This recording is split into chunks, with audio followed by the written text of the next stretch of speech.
अरे फार्म वाले केजरीवाल,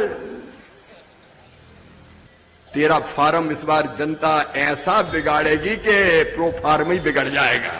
दिल्ली विधानसभा चुनाव प्रचार के दौरान शिवराज ने यह बयान केजरीवाल के लिए दिया था, जो अब वायरल हो रहा है। दरअसल दिल्ली विधानसभा चुनाव में बीजेपी की प्रचंड जीत की हर तरफ चर्चा हो रही है। 27 साल बाद बीजेपी को आखिर दिल्ली की सत्ता मिल ही गई, लेकिन इस जीत में मध्य प्रदेश के पूर्व सीएम और केंद्रीय मंत्री शिवराज सिंह चौहान की भी भूमिका है, वो आपको बताएंगे।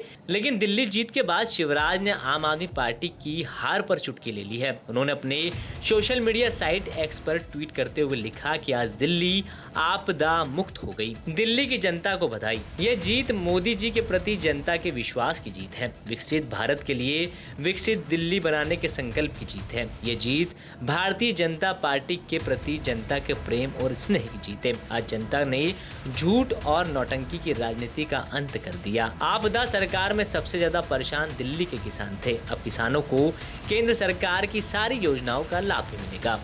अब आपको बता देते हैं शिवराज ने दिल्ली चुनाव बीजेपी की तरफ पलटने के लिए क्या भूमिका निभाई। तो दिल्ली विधानसभा चुनाव में बीजेपी की जीत के पीछे केंद्रीय मंत्री शिवराज सिंह चौहान की बड़ी भूमिका रही। उन्होंने दिल्ली के किसानों को केंद्रीय योजनाओं का लाभ नहीं दिए जाने को लेकर सीएम रही आतिशी को चिट्ठी लिखकर नाराजगी जताई थी, जिसके बाद दिल्ली के किसानों को लेकर आप और बीजेपी में जुबानी जंग देखी गई थी। जनवरी में शिवराज सिंह चौहान ने दिल्ली के किसान संगठनों के प्रतिनिधियों से अपने आवास में मुलाकात भी की थी। केंद्रीय मंत्री शिवराज सिंह चौहान दिल्ली विधानसभा चुनाव में किसानों के हित को लेकर काफी मुखर दिखे हैं, क्योंकि जनवरी के पहले हफ्ते में उन्होंने दिल्ली में केंद्र सरकार की कृषि योजनाओं का लाभ नहीं देने का मुद्दा उठाया था। शिवराज ने कहा था कि दिल्ली की सरकार ने किसान को किसान का दर्जा ही नहीं दिया।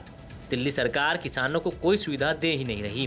केंद्र सरकार की योजनाओं का लाभ भी दिल्ली के लोगों को नहीं लेने दिया है। उन्होंने कहा था कि केंद्र सरकार अपनी योजनाओं को राज्य के माध्यम से लोगों तक पहुंचाती है। कृषि राज्य सरकार का ये फल की जरूरत है, सब्जियों की जरूरत है। इससे पहले दिसंबर 2024 में कृषि मंत्री ने दिल्ली के किसान संगठनों के प्रतिनिधियों को अपने आवास पर बुलाकर उनकी समस्याएं सुनी थी और उन्हें हल करने का भी भरोसा दिया था। माना जा रहा है कि शिवराज के किसानों के पक्ष में आपसे भिड़ना भी कहीं न कहीं बीजेपी को फायदा पहुंचा गया। बता दें कि अब दिल्ली सीएम के चेहरे को लेकर सस्पेंस बरकरार है। सूत्रों के हवाले से दावा किया जा रहा है कि प्रधानमंत्री नरेंद्र मोदी के अमेरिका दौरे से लौटने के बाद मुख्यमंत्री का नाम फाइनल किया जाएगा। इधर दिल्ली जीत के बाद एमपी में भी जश्न का माहौल है और शिवराज का ये बयान खूब वायरल हो रहा है। ब्यूरो रिपोर्ट एमपी तक।